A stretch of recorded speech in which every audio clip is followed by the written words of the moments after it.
IELTS by Donna Scoville, Vicky Pastellis and Max Knoble. Test 2, Section 1. You will hear an external student making an appointment with a receptionist to see a counsellor at Grisham College. First, look at questions 1 to 5.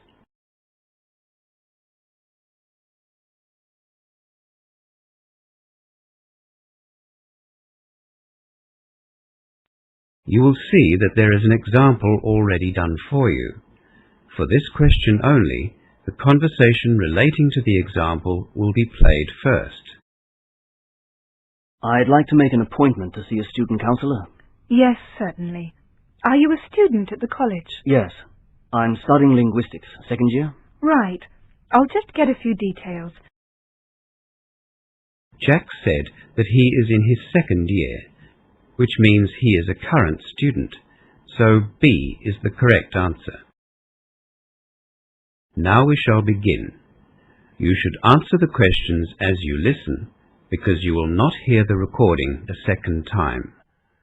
Now listen carefully and answer questions 1 to 5. I'd like to make an appointment to see a student counsellor. Yes, certainly.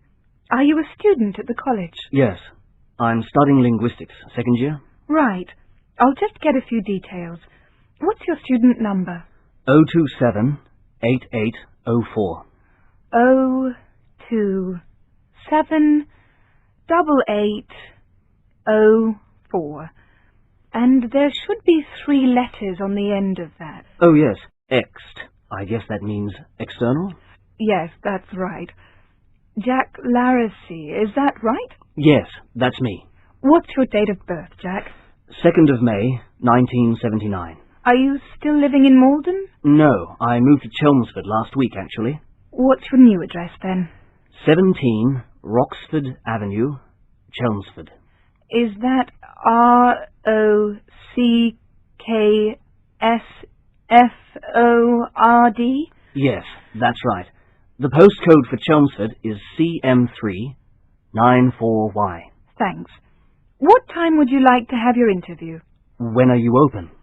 The office is open from 8 a.m. to 5 p.m., but we can schedule appointments from 8 in the morning through till 7 at night. That's great. The evening would suit me better. How about 6 on Thursday night? Terrific. Do I come here for the interview? Yes, but because the office closes at 5, the door will be locked. Just ring the doorbell and the counsellor will let you in. Where's the doorbell? It's just under the sign. Jack arrives at the counsellor's office for his interview and meets one of the student counsellors. As you listen to the rest of the conversation, answer questions 6 to 10. Before the conversation continues, read questions 6 to 10.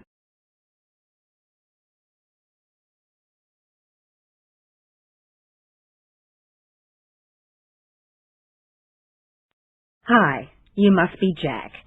I'm Ellen Short, one of the student counsellors at Grisham College. Nice to meet you, Ellen. I see you're an external student, Jack. Do you find it difficult to do your assignments without going to lectures?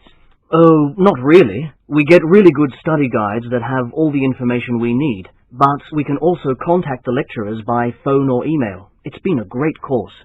That's good to hear. Now, what can I help you with? I'd like to talk about my career options. I'm teaching French at the moment and studying linguistics, but I've been offered a research position at the university. I really don't know whether to take the position or not. Oh, I see. Do you enjoy teaching? Well, yes, for the most part, I do. I find teaching very satisfying. It's great to see students do well. And, of course, I love the summer holiday. 6 weeks at the end of the school year is fantastic. Yes, but you'd get a long summer holiday at the university, wouldn't you? Yes, I think it's an even longer period. Is there anything that you don't like about teaching? Oh, yes. Lazy students who don't want to do any work, or the ones that behave badly and disturb the rest of the class. That can be very difficult. I guess I am a little tired of teaching. The pay for teachers isn't very good either. In fact, I find it difficult to save any money from my salary. I see. So what do you think the advantages of working at the university will be? Well, as I said, it's a research position, which means I wouldn't be teaching. It would be nice to have a break. The pay will be much better than what I'm getting at the moment, and, of course, I'd still get a long summer holiday. And professionally, I think working at a university would help me in the future. So, are there any negatives? Well, the only real negative that I can think of is that I'll be working by myself. I'm not really used to that. It seems with teaching that there's always somebody around, whether it's the students or teachers or parents. So, you could only think of one disadvantage. Well, I'd have to travel a longer distance. At the moment, I just walk to school, but I'd have to drive for about 35 minutes to the university. Right, Jack. Let's write down all of the advantages and disadvantages in both jobs. Yes, that sounds like a good idea. Right. Let's start with the advantages of teaching. That is the end of section 1. You now have half a minute to check your answers.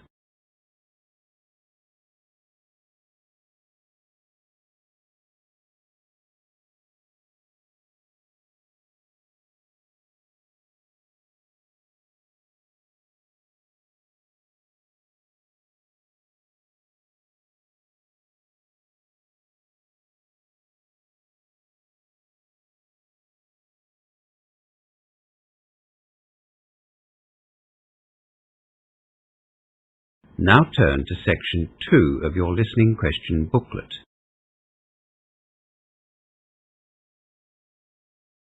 Section 2. You will hear Constable Andrew Gray talking about a problem in the Darlinghurst area to a group of international students at the University of Technology International Centre. As you listen to the talk, answer questions 11 to 15. Before you listen, look at questions 11 to 15.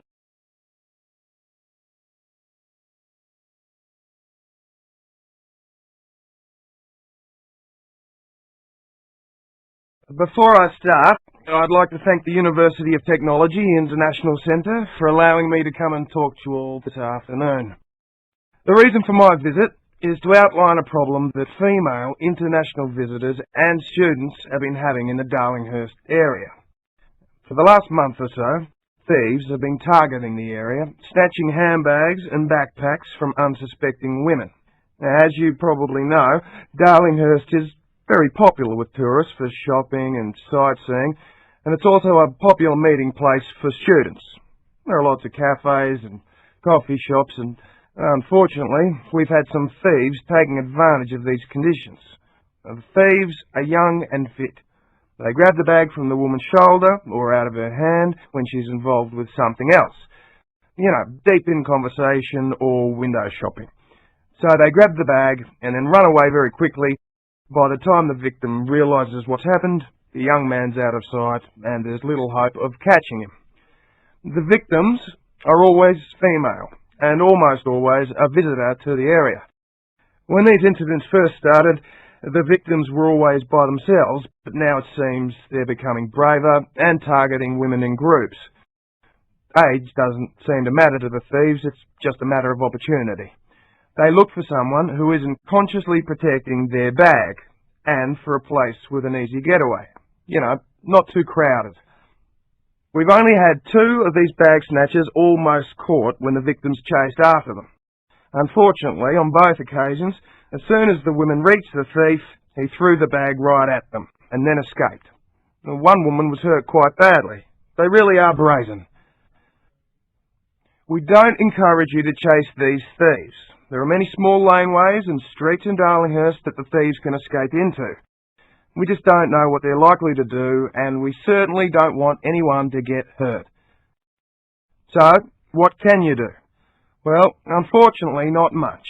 But we are asking that you be aware of this danger. If possible, walk with a friend while you're in the area. Hang on to your bags carefully. Don't leave your bags on the ground at one of the many cafes while you have a coffee or a meal, and don't leave it on a chair or tabletop.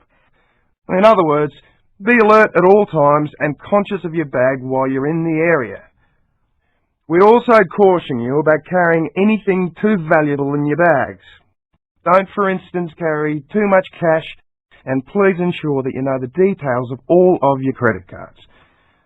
It seems like the thieves are not only after cash, they've been using credit cards illegally on the internet to purchase goods or access pornographic sites.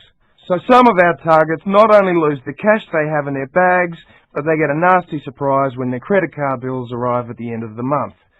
It's vital that you keep your credit card details and report your loss to police. Before the final part of the talk, look at questions 16 to 20.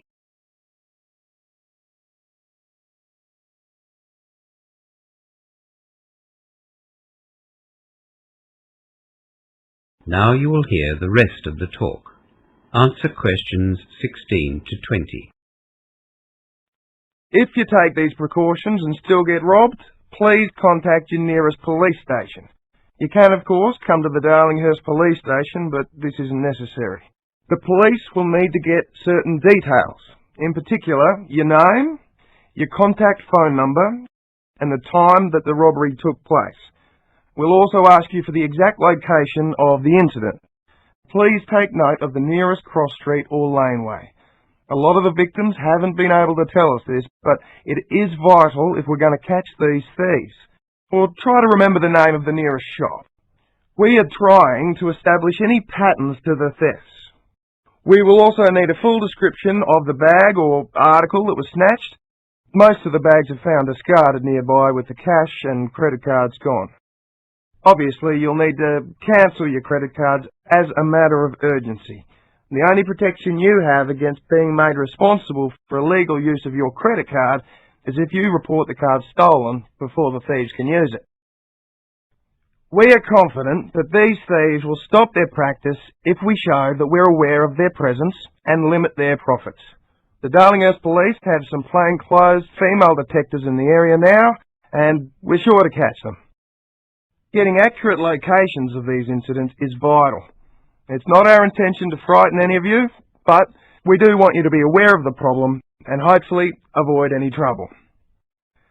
Are there any questions? That is the end of section 2. You now have half a minute to check your answers.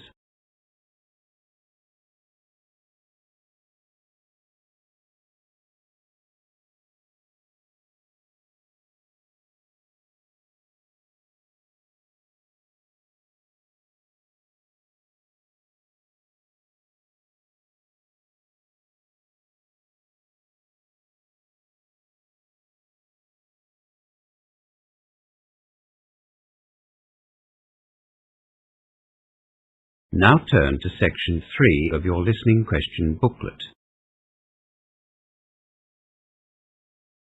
Section 3. In this section, you will hear two students talking to their tutor about a presentation they are going to give. First, look at questions 21 to 30.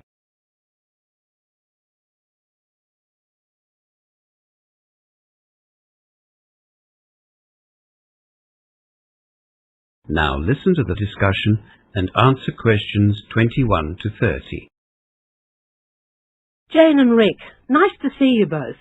How's your presentation coming along? Well, that's why we're here. We'd like to ask you for some clarification. Yes, I'm afraid we are not quite sure that we understand exactly what you'd like us to include in our report. I'm glad that you came to see me, but the deadline is only 3 weeks away. Are you going to have it done by then? Oh, yes.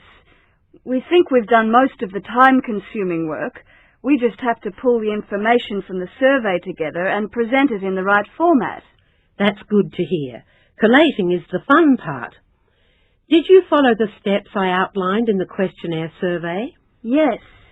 We found that the most difficult step was the first one, defining our objectives, and then, of course, writing the items to match. What topic did you choose?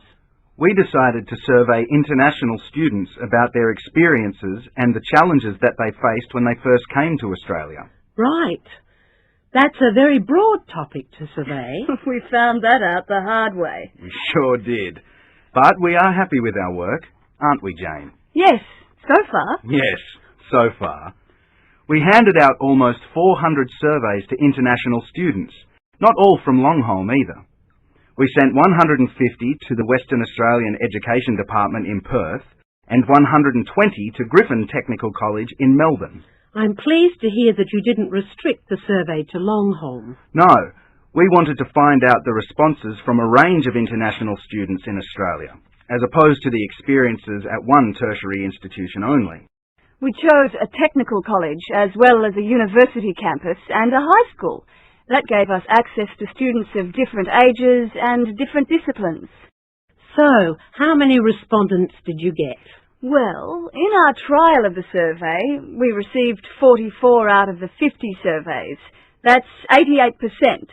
But that was tightly controlled. We didn't expect such a high percentage of returns from the actual survey itself. We had hoped to receive about 70%. Yes, we were both a bit surprised, really. We got over 320 surveys returned. 322 to be exact. That's 80%. 322 out of 400? Yes, that is an impressive rate of response. Did you have to do a lot of follow-up work to get those? We sent out some postcard reminders to some students who hadn't returned the surveys by the deadline, and from them we received another 38 surveys back. Rick had written a very persuasive transmittal letter that accompanied the survey. In the letter, he appealed for their individual contribution so that the situation for international students might improve. Transmittal letters can be very effective. Well done. So, it sounds like you followed the correct procedure up until now. You set your objectives and wrote items to match those objectives. You gave out trial surveys, collected them, chased the late surveys. I hope you had also analysed your pre-test trial results before sending out the actual surveys. Yes, analysing the data from the trial survey was very useful. We checked all of the responses to each item in the pretest and found a pattern in some items that had been left unanswered. We rewrote those items that were ambiguous or open to different interpretation. The actual survey worked better because of this. Trial surveys can be invaluable.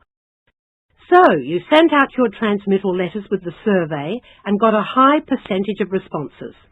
You shouldn't have any problems making general conclusions for your survey. Yes, we have collated all of our data, which took ages after we received the actual surveys back. We haven't started to make conclusions yet because we are not sure how to begin our report. You've done the majority of the work, as Jane said, the time-consuming part. It'll probably help you to know the 3 main criteria I'll be using to mark your presentations. The first is the quality of your questions' objectives. Make sure that you don't give me aims of the survey. I want clear objectives for each item. The second criterion is the quality of the items in your questionnaire. Well, we are quite confident with the items. We analysed the pretest trial quite thoroughly. Yes, you have already completed that section, obviously. The third criterion will be judging the quality of your analysis of the data and the conclusions that you draw. This is always the most interesting part of the presentations for me. Should this include percentages and tables and graphs to display the data? Absolutely. Make your conclusions as visual as possible. They should be easy to read and easy to follow. Ensure that the tables and graphs are clearly labelled with appropriate headings and only include relevant data. That's great. Thank you very much. We know what we need to do next. Yes, thanks a lot. My pleasure. I look forward to seeing your presentation in March. That is the end of section 3. You now have half a minute to check your answers.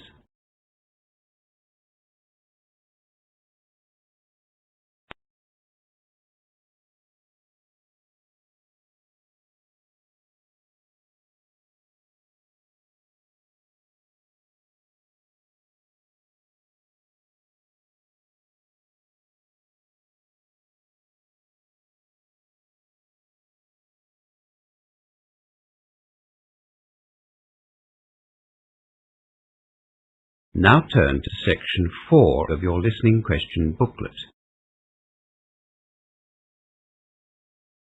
Section 4. You will hear a lecture about project management being given by a university lecturer. First, look at questions 31 to 40.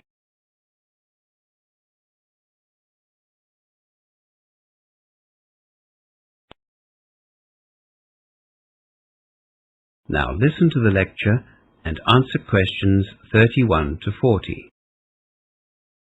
I'd like to begin today with a quick review of last week's lecture. We saw the definition of project management as something which has a clear beginning and a clear completion date with goals, a budget, and a schedule. We saw its presence in the private and public sectors in many different industries. You'll also remember that we outlined the life cycle, as it were, of a project and looked at the first of a 4-stage cycle, establishing the limits of the project. Today we're going to talk broadly about the second stage of project management, developing a plan for the project. Next week we'll focus on the implementation of the project, and then the final stage, its evaluation. Let's get started on today's topic though, planning the project. The success of a project will depend on the skills and care which you put in at this initial planning stage. Planning is not only necessary in terms of budget or cost, it's also crucial that you consider the time frame of a project and the standards which you'll be expected to provide. These 3 elements are, of course, integrated. Project planning is best conducted as a team. You might have to take responsibility for handing over the final plan, but without a team behind you, you'll find it almost impossible to plan effectively. We'll discuss budgetary planning firstly, because that is, of course, what you are most likely to be evaluated on by your own manager. Before drawing up a budget, you'll need to understand the time frame involved to carry out the work and the standard of delivery at which the labour and materials are to be supplied. Now, this is arguably the most difficult to plan for. You'll never plan completely accurately for a project in terms of money, but you will become better at planning realistically. And it is this part of the planning process that you will do last. The best way to plan the cost of a project is to consider all the factors involved and how those factors relate to time and standard of delivery.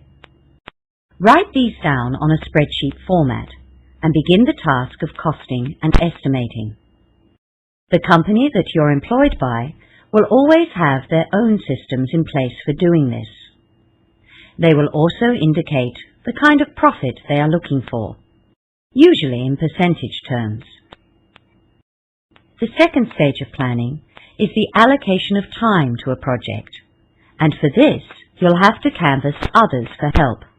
Only by asking the advice and opinions of those with expertise in the field will you be able to establish the size of each unit of work to be completed and the order in which those units of work should be carried out. Remember that some units of work may be done simultaneously, but many cannot. In your tutorials this week, you'll be introduced to the Gantt chart. That's G-A-N-T. This method of planning project activities has been very successful in the field of project management. The complete set of tasks involved in a project are identified and then planned in relation to each other. You'll soon discover that organizing and prioritizing activities is quite an art form. The third part of your planning, as I said, will affect your money and time considerations, and that is the standard of delivery that the project demands. These standards will be outlined in the tender documents, if they've been your guide or the master plan from which you're working. Always make sure that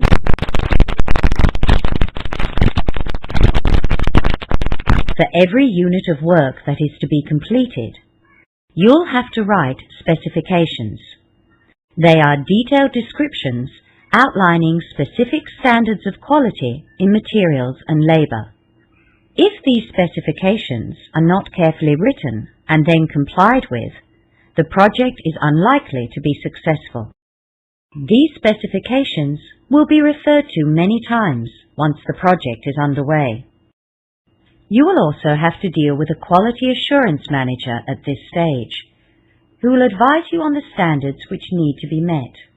Quality management has become a valued component in successful project management companies.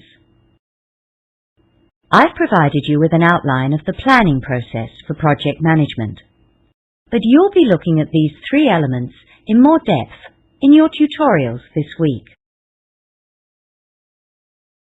That is the end of section 4 and the end of the listening test. You now have half a minute to check your answers.